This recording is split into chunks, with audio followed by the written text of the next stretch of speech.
ஒரு அழகான காட்டில் 3 நண்பர்கள் இருந்தனர்.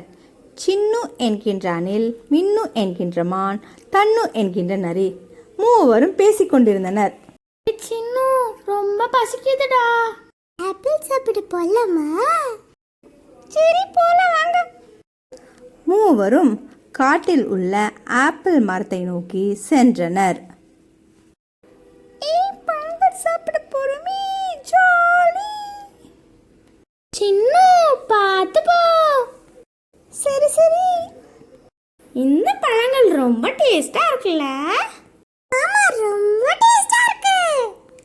வாங்கப்பா, தண்ணி குடிக்க போலாம்.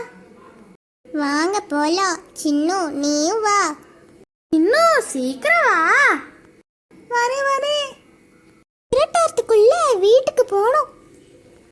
வந்த களைப்பில் மூவரும் தூங்கிவிட்டனர்.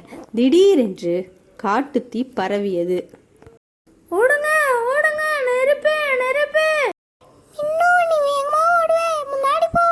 சின்னு, நீ குட்டியா இருக்கே, பின்னாடி வா. காப்பாத்துங்க. சின்னு நெருப்புல மாட்டிக்கிட்டான். சின்னு, என் மேல ஏறிக்கோ. இருவரும் தப்பித்தனர். நீ எல்லாம் ஒரு நல்ல நண்பனா? கூப்பிட ஓடி போயிட்ட. சின்ன நெருப்புல மாட்டிக்கிட்டான் தெரியுமா? சாரிப்பா, நெருப்பு பார்த்ததுமே பயம் வந்துச்சு, அதான் ஓடி வந்துட்டேன். சின்னு, உனக்கு ஒன்றும் ஆகலே? இல்லப்பா. இன்னும் அவனும் நம்ம ஃப்ரெண்டு தானே, மன்னிச்சு விட்டுரு.